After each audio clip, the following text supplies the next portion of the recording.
Episode की शुरुआत होती है और हमें फेरिनियल गिल्ड को दिखाया जाता है, जिसको देखकर नात्सु बोलता है इसका नाम तो हमारी गिल्ड की तरह साउंड कर रहा है। जिस पर एल्किस बोलती है ये टैलेंटेड गिल्ड है जिसमें सिंगर्स, मॉडल्स और एक्टर्स हैं जो बहुत सी एक्टिविटीज में लगे रहते हैं। मुझे यकीन नहीं हो रहा है कि तुम सभी हमारे गिल्ड मेंबर की तरह दिखते हो और क्या तुम सभी हमारी गिल्ड को देखना चाहोगे। जिसके बाद हमें फेरिनियल के अंदर का नजारा दिखाया जाता है जहाँ हम नात्सु की तरह दिखने वाले बंदे को देखते हैं, जिसकी इंट्रोडक्शन देते हुए एल्किस बोलती है ये हमारी गिल्ड का टॉप स्टार नाकुसैन है। जिसके बाद हम नाकुसैन को देखते हैं जो बोलता है ओए मैनेजर आखिर तुम कहाँ हो। जिसके बाद हम देखते हैं वहाँ लूसी की तरह दिखने वाली लड़की आती है और वो बोलती है मैं यहाँ हूँ। जिस पर एल्किस बोलती है ये लूसासैन है और फिर हम देखते हैं नाकुसैन लूसासैन पर चिल्ला रहा होता है और बोलता है मैंने तुम्हें कितनी बार बोला है ल्यूकवार्म कॉफी नहीं है। जिस पर लूसा उससे माफी मांगती है और फिर हमें ग्रेन को दिखाया जाता है जो कि ग्रे की तरह दिखता है। एल्किस बोलती है वो एक पोल डांसर है। ये सुन के ग्रे को अच्छा नहीं लगता। इसके बाद एल्किस बोलती है वहाँ जुमना भी है जो टॉपलेस डांसर है।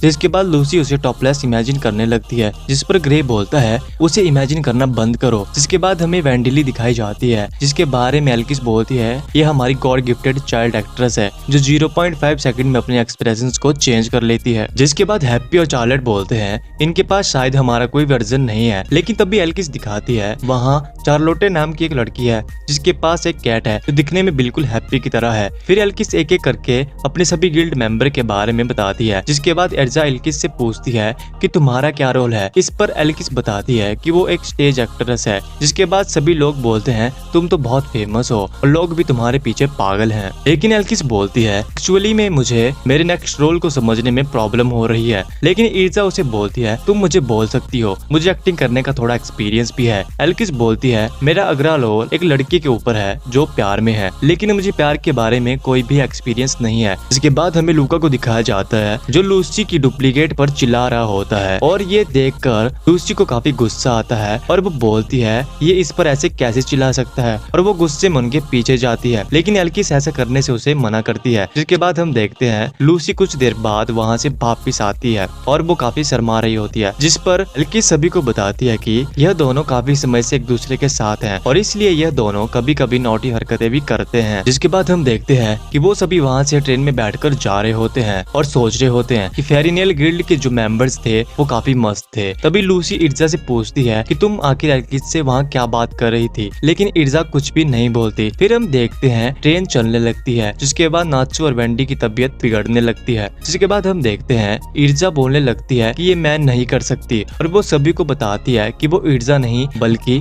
एल्किस है और इर्जा उसकी जगह एक्टिंग करने गई है। जिसके बाद हमें इर्जा को दिखाया जाता है जो एक्टिंग कर रही होती है, लेकिन लोगों को उसकी एक्टिंग जरा भी अच्छी नहीं लगती। जिसके बाद हम देखते हैं वो सभी ब्राजील की तरफ निकल जाते हैं, लेकिन ब्राजील पहुंचने से पहले ट्रेन हिल स्टेशन पर 2 घंटे के लिए रुक जाती है। ट्रेन रुकने के बाद सभी लोग ट्रेन से बाहर आते हैं ताकि वो फ्रेश एयर ले सके। जिसके बाद हम ग्रे को देखते हैं जो ये सोच रहा होता है कि उसको वेंडी के लिए कुछ खाने को लेना चाहिए, लेकिन तभी ग्रे देखता है वहाँ जूबिया आती है, लेकिन जूबिया उसे ग्रेन के नाम से पुकारती है। जिसके बाद ग्रे ये समझ जाता है कि वो जूबिया नहीं बल्कि टैलेंटेड गिल्ड की जुबीना है। जुबीना बोलती है तुम ग्रे सामा हो ना, अगर मुझे याद है तो। जिस पर ग्रे बोलता है तुम बिल्कुल जूबिया की तरह दिखती हो जिसको मैं जानता हूँ, तुम यहाँ क्या बिजनेस के सिलसिले में आई हो। जुबीना बोलती है हाँ, और क्या तुम देखना चाहोगे कि मैं किस तरह का काम करती हूँ। लेकिन ये सुनने के बाद ग्रे को शर्म आती है और वो बोलता है बिल्कुल भी नहीं। जिसके बाद जुबीना बोलती है मैं तो मजाक कर रही थी और वैसे भी मैं तुम्हें ऐसे ही कुछ नहीं दिखा सकती, मेरा काम देखने के लिए तुम्हें पैसे देने पड़ेंगे। जिसके बाद जुबीना देखती है कि ग्रे के कपड़े उतरे होते हैं। जिस पर जुबीना बोलती है तुम बिल्कुल ग्रेन की तरह हो, लेकिन ग्रे बोलता है मुझे माफ करना, ये मेरी बचपन की आदत है जिसे वो भुला नहीं पा रहा है। जिसके बाद ग्रे जुबीना से पूछता है कि क्या तुम्हें अपना काम पसंद है, तुम्हें अजीब नहीं लगता। जिस पर जुबीना बोलती है नहीं, मुझे मेरा काम बहुत अच्छा लगता है। लेकिन वो देखती है ग्रे उसकी बात सुन के उदास हो जाता है। जिस पर जुबीना उससे पूछती है क्या तुमको मेरी बॉडी दूसरों को दिखाना अच्छा नहीं लगता क्योंकि मेरी बॉडी जुबिया जैसी है। जिस पे ग्रे बोलता है नहीं ऐसा कुछ नहीं है। फिर जुबीना उससे पूछती है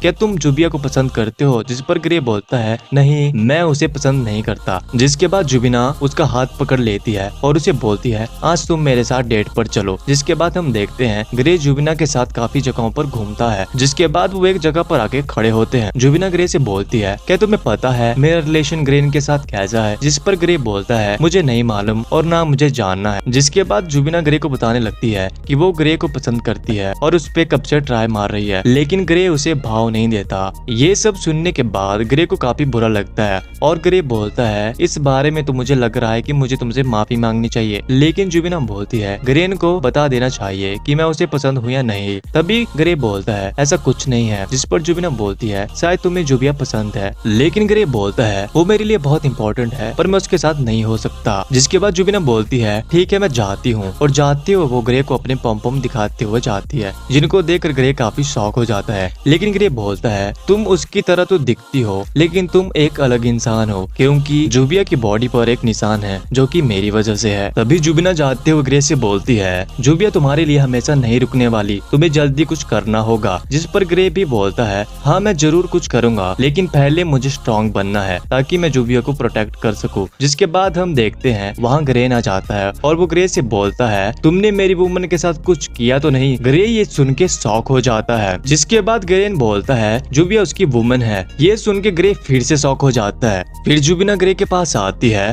और उसे बताती है कि जब बिरजा वहाँ आई थी तो उसने तुम्हारी और जुबिया के बारे में उसे बताया था, जिसके बारे में सुनकर मुझे अच्छा नहीं लगा था, इसलिए मैंने सोचा था कि मैं उसकी हेल्प कर दूं। और मैं तुम्हें बता दूं मैं कोई टॉपलेस डांसर नहीं हूँ। मैंने तो एल्किस से मजाक किया था लेकिन उसने उसे सच मान लिया। मैं तो एक स्विम सूट डांसर हूँ। जिसके बाद जुबिना ग्रेन के साथ जाने लगती है। फिर हमें ट्रेन को दिखाया जाता है जो कि चलने वाली होती है। फिर हम लूसी को देखते हैं जो ईर्जा से बोलती है नात्सु ने मेरे कपड़े फिर से जला दिए। जिस पर ईर्जा पूछती है आखिर ऐसा क्या हुआ? जिस पर हैप्पी और चार्लेट बताते हैं कि कुछ लड़के लूसी के पीछे पड़ गए थे, इसलिए नात्सु ने उन सभी को जला दिया, लेकिन उसने कुछ ज्यादा ही कर दिया और हम सब भी जल गए। लेकिन नात्सु बोलता है वो सब मजेदार था। जिसके बाद ट्रेन चलने लगती है और नात्सु की तबीयत फिर से बिगड़ने लगती है। जिसके बाद लूसी नात्सु से पूछती है कि तुम कुछ कह रहे थे क्या नात्सु सैन? लेकिन तभी ईर्जा ग्रे को देखती है जो काफी शांत बैठा होता है, जिसको देखकर ईर्जा उससे पूछती है कि क्या हुआ ग्रे? जिस पर ग्रे बोलता है कुछ नहीं, मैं बस ये सोच रहा था कि आखिर जुबिया कैसी होगी। लेकिन तभी उन्हें जुबिया की आवाज आती है और वो देखते हैं जुबिया उनके सामने होती है, जिसको देखकर सभी शॉक होते हैं। ग्रे जुबिया से पूछता है कि वो आखिर यहाँ क्या कर रही है। जिस पर जुबिया बताती है कि वो उसके लिए यहाँ पर आई है। लेकिन उसके बाद चार्लेट जुबिया से पूछती है आखिर गिल्ड में सभी कैसे हैं, जिस पर जुबिया अच्छे से रिप्लाई नहीं करती। जिसके बाद हम देखते हैं वो सभी ग्राजिल में पहुंच जाते हैं और ग्राजिल काफी बड़ी सिटी होती है, जिसको देखकर सभी हैरान हो जाते हैं और वो सभी डिसाइड करते हैं कि ड्रैगन गॉड के बारे में वो कल पता लगाएंगे। आज वो इस सिटी को घूमेंगे। लेकिन तभी हम ग्रे को देखते हैं जो ये सोच रहा होता है कि जब हमने जुबिया से पूछा था कि गिल्ड में सब कैसा है तो उसने अच्छे से रिप्लाई क्यों नहीं दिया था।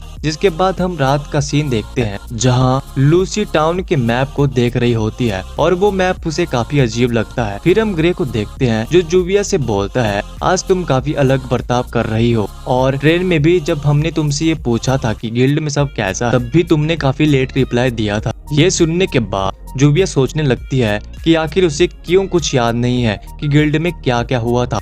लेकिन ज्यादा सोचने के बाद उसे याद आता है कि गिल्ड में कोई नया मेंबर आया था जो काफी अजीब था और जिसका वो पीछा कर रही थी। जिसके बाद वो ग्रे को पकड़कर उसे बताती है कि व्हाइट मेज से बच के रहना। जिसके बाद वो बेहोश हो जाती है। लेकिन तभी जमीन हिलने लगती है। सभी लोग डर जाते हैं, लेकिन वो सभी देखते हैं कि टाउन वाले बिल्कुल शांत है। जिस पर टाउन वाले बोलते हैं शायद तुम यहाँ पर नए आए हो, क्योंकि ये चीजें तो यहाँ पर रोज होती है और इसी टाइम पर होती है। तुम लोग चिंता मत करो, ये सब कुछ अभी रुक जाए। जिसके बाद लूसी देखती है कि ये टाउन किसी हाथ की तरह लग रहा है। जिसके बाद लूसी और वेंडी आसमान में देखते हैं और वो समझ जाते हैं कि ये एल्ड्रोनो ही है। ये टाउन एल्ड्रोनो के हाथ पर बना हुआ है और वो सभी लोग भी हैरान होते हैं ये देखकर कि एल्ड्रोनो कितना बड़ा है।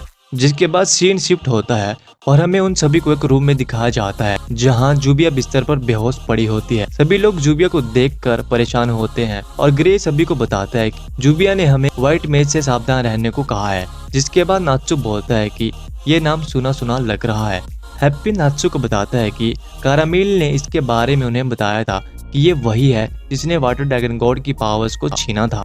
लेकिन ग्रे सभी से बोलता है कि जब जुबिया को होश आएगा तभी हम उससे कुछ पूछ पाएंगे। लेकिन अभी उन्हें एल्ड्रोनो के बारे में सोचना चाहिए। वो बहुत बड़ा है और उसके ऊपर सिटी भी बनी हुई है और वो ये भी नहीं जानते कि उसको कैसे सील किया जाए, और अगर वो कुछ करेंगे तो जो टाउन उसके ऊपर बने हुए हैं उन पर भी असर पड़ेगा। जिसके बाद हम सुबह का सीन देखते हैं जहां ग्रे और बैंडी जूबिया का ध्यान रख रहे होते हैं और बाकी सभी बाहर जाकर एल्ड्रोनो के बारे में इंफॉर्मेशन इकट्ठा करते हैं कि आखिर वो है क्या। जिसके बाद हम देखते हैं लूसी बोल रही होती है कि आखिर ये टाउन एल्ड्रोनो पर क्यों बना है, आखिर इसके पीछे का क्या कारण है। तभी पीछे से एक आदमी आता है और बोलने लगता है, इसके बारे में मैंने सुना है मेरे ग्रैंडपा के ग्रैंडपा के ग्रैंडपा से, जो कि 300 साल पहले जिंदा थे। उन्होंने बताया था कि खुद एल्ड्रोनो ने उनसे कहा है कि वो उसके ऊपर सिटी बनाए, लेकिन मैं ये नहीं जानता आखिर ऐसा हुआ क्यों था। और मुझे लगता है तुम सभी यहाँ नए आए हो,